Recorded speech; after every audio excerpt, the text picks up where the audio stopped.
नमस्कार, जय हिंद साथियों, स्वागत है आपके अपने यूट्यूब चैनल सक्सेस के 92 में।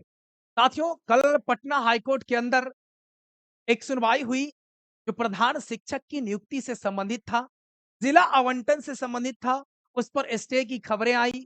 निश्चित रूप से 30 अप्रैल तक के लिए स्टे लगा है, न कि लंबी समय के लिए। 30 अप्रैल तक के लिए स्टे लगा हुआ है। आप इस बात को समझिए, आपके सामने जजमेंट है। अब इसके बाद 30 अप्रैल को क्या कुछ होने वाला है? क्या जो सरकार के पक्ष के वकील थे, उन्होंने अपनी क्या तैयारी कर रखी थी? उनकी तैयारियों में क्या कमी थी?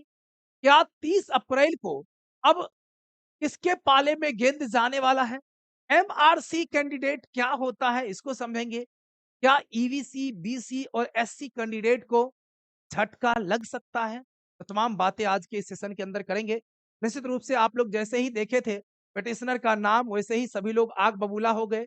लगातार सभी सोशल साइट के अंदर देखे हैं कि लगातार सभी लोग अपनी-अपनी जो है, जितनी जिनकी क्षमता है, ऊर्जा है, उस हिसाब से अपनी-अपनी जो है गुस्सा निकाल रहे हैं।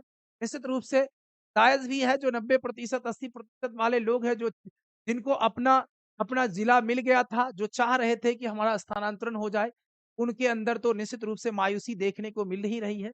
और जो लोग दूसरे जिला चल गए थे, वो पहले से मायूस थे, तो उनको भी अब एक आशा की किरण जगी है कि कोर्ट हमें जो है न्याय दिलाएगा और हम ज़्यादा नंबर लाए हुए हैं, तो कहीं न कहीं हमें जो है अपना सही स्थान मिलेगा। तो बात करेंगे सबसे महत्वपूर्ण मुद्दा एमआरसी क्या है? इस पर चर्चा करेंगे, ये बहुत ही महत्वपूर्ण बिंदु है। देखिए इसके अंदर जो पूरा जानकारी इसको अगर पूरा पढ़िएगा, तो कुल मिलाकर के एक ही बिंदु आता है, एक ही बात आता है, ठीक है? जो स निश्चित रूप से कल से ही आप लोग के पास आया हुआ है, तो सभी लोग अपने स्तर से पढ़ ले होंगे, निश्चित रूप से ट्रांसलेट करके भी देखे होंगे और ट्रांसलेट वाला कॉपी भी घूम रहा है, हमने ये भी देखा है। और इसमें मूल रूप से यही दिया हुआ है कि जो कहा गया हाई कोर्ट के अंदर जजेस के द्वारा ये कहा गया कि भाई साहब आप जो जिला का आवंटन कर रहे हो उसका बेस क्या है, उसका आधार क्या है, किस आधार पर आपने जिला का आवंटन किया है, उसके लिए आपकी क्या जो है वो आधार जो है वो आधार हमारे समक्ष रखिए। तो कोर्ट के सामने जो है जो सरकारी वकील थे वो पूरी तरीके से अपने पक्ष को सही ढंग से रख नहीं पाए। उन्होंने अपना जो आधार था, जिस आधार पर उन्होंने जिला का आवंटन किया है, उसको भी रखने में नाकामयाब रहे। तो इसके बाद जो है उन्होंने कहा कि भैया हम 1 सप्ताह का आपको समय देते हैं और 1 सप्ताह के बाद आप जो है जितना भी आपके पास एविडेंस है कि हम इस आधार पर हमने क्या किया है, जिला का आवंटन किया है, वो सारे आप साक्ष्य लेकर के आइए। अगर सही होगा तो आपके पक्ष में होगा और नहीं होगा तो निश्चित रूप से जो हमारे जो याचिकाकर्ता है उनको भी लाभ मिलना चाहिए। ये कहने का मतलब था। तो ये कुल मिलाकर के इसके अंदर ये कहा गया है कि जो सरकारी वकील है उनकी तैयारी पूरी नहीं थी, ये बातें इसके अंदर कही गई, ठीक है? तो अब आ रहे हैं 30 तारीख। उसमें आपने वकील साहब को एक चीज़ सुना होगा एमआरसी कैंडिडेट के बारे में। देखिए, समझिएगा मूल रूप से कहाँ क्या होने वाला है। ये एमआरसी कैंडिडेट जो है, इसका फुल फॉर्म ही होता है मेरिटोरियस रिजर्व कैटेगरी के कैंडिडेट है ना? मेरिटोरियस हैं, लेकिन रिजर्व कैटेगरी के कैंडिडेट हैं।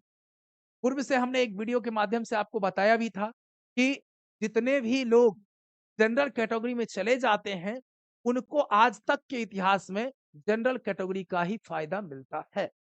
लेकिन उनका जो सीटों का आवंटन होता है, वो भी जनरल कैटेगरी के अंदर ही होता है। ये जिला कैडर का है, जिला के अंदर सीटों का बँटवारा होना है, जिला के अंदर लोगों की नियुक्ति होनी थी। फिर इस बीच में आ गया एमआरसी का कि हम मेरिटोरियस हैं रिजर्व कैटेगरी में, हमें जनरल में डाल दिया गया है, तो हमें जिला में तो कम से कम प्राथमिकता मिलनी चाहिए। ये कहना है इन कैंडिडेट का, इन लोगों का, जो ईबीसी के अंदर हैं, जो बीसी के अंदर हैं, जो एससी के अंदर हैं, जो एसटी के अंदर हैं। लेकिन ये सभी के सभी जनरल में क्वालीफाई कर गए, जनरल में क्वालीफाई कर गए, ठीक है? याद रखेंगे जनरल में क्वालीफाई कर गए।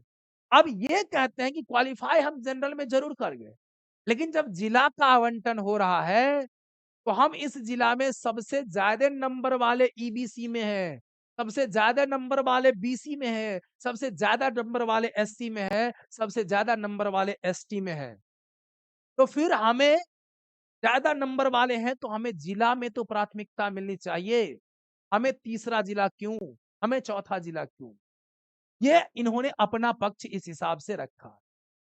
अब 30 अप्रैल को जो सुनवाई होगी 30 अप्रैल को जो सुनवाई होगी, तो इस 30 अप्रैल को सरकार के पक्ष के वकील जो हैं, वो अपना किस स्तर से अपनी बातों को रखते हैं, ये देखने वाली बात है। अब जजमेंट जो है, किधर जाएगा ये कहना मुश्किल है अभी। और अगर देखिए, सरकार पक्ष के वकील संतुष्ट अगर जज को कर देते हैं, तो कोई परिवर्तन नहीं होगा और अगर संतुष्ट करने में किसी प्रकार की कोई कमियां होती है, तो इन एमआरसी कैंडिडेट को जो है, इसमें नुकसान इन कैंडिडेट वाले लोगों को होगा, जिनका मार्क्स कम है, जिनका मार्क्स न्यूनतम है मतलब सबसे कम, वो सारे के सारे जो है, जिला से बाहर चले जाए। और इन लोगों को जो जनरल में है, इन लोगों को इसमें स्थान दिया जा सकता है। ऐसी उम्मीद लगाई जा रही है। आज जो बहुत सारे लोगों से वार्ता हुई, उसके अनुसार ये स्पष्ट हो रहा है कि अगर 2 पक्ष अभी भी है, ये नहीं कि हम जजमेंट नहीं दे रहे हैं कि ये फाइनल ये होगा, ये होगा। ठीक है? लेकिन क्योंकि सरकार के तरफ के जो भी वकील थे, उन्होंने अपनी पक्ष को सही ढंग से कल नहीं रख पाया, तो निश्चित रूप से अगले दिन उनकी पक्ष जो है, हो सकता है कि 100% सही ना हो, कहीं न कहीं कुछ कमज़ोर रह जाए। तो जहाँ भी कुछ कमजोरियाँ रहेगी, तो वहाँ पर जो है जज क्या करेंगे, अपने याचिकाकर्ता को वहाँ पर क्या करेंगे, जगह बनाने की कोशिश और अगर जगह बनाने का प्रयास होता है, तो इस स्थिति में इन कैंडिडेट जो भी कैंडिडेट है और अंतिम पायदान पर है, तो वो सारे लोग को जो है क्या होगा, उल्टा हो जाएगा। तो फिर रिजल्ट में भी बदलाव करना पड़ेगा। रिजल्ट में नहीं मतलब जो जिला आवंटन का लिस्ट है, उसमें फिर से बदलाव करना पड़ेगा और तब ये प्रक्रिया थोड़ी-सी लंबी खिंची। मतलब मई में तो करना ही करना है, ये बात हमने बार-बार कहा है। मई के अंत तक जाएगा ये प्रक्रिया, अंत तक जाएगा, लेकिन यह प्रक्रिया अब हाई कोर्ट के आदेश से फलाफल हो। अब आदेश हाई कोर्ट का क्या आता है, ये उस पर डिपेंड करता है। निश्चित रूप से तमाम मित्रों के साथ शेयर कर दीजिएगा और ये दुविधा खत्म हो जाए। थोड़ा-सा देखिए संशय तो बना रहेगा जब तक जजमेंट नहीं आता है, तो आपको टेंशन बिल्कुल नहीं लेना है, सोचना ज़्यादा नहीं है। अब इंतज़ार 30 अप्रैल का करना है, आपस में लड़ करके कुछ नहीं होगा, लड़ाई करने से परिणाम बदल नहीं जाएँगे। अब पूरा का पूरा जो परिणाम है वो कोर्ट पर निर्भर करता है। कोर्ट किस प्रकार का परिणाम मतलब रिजल्ट देता है, जजमेंट दे रही है, उसके बाद आपको जो है उसके हिसाब से आपको कार्य करना है। तो निश्चित रूप से उथल-पुथल हो सकता है, ठीक है? उथल-पुथल हो सकता है, ऐसी संभावना बढ़ रही है। तो चलिए बहुत-बहुत धन्यवाद आप सभी को, शेयर ज़रूर करिएगा और आप लोग को जो सजेशन देना होगा, आप कमेंट में सजेशन अपना दे सकते हैं, कमेंट एकदम फ्री रहता है। आप अपना सजेशन कमेंट में ज़रूर दीजिए कि क्या कुछ होने वाला है। बहुत-बहुत धन्यवाद आप सभी को, बहुत-बहुत धन्यवाद।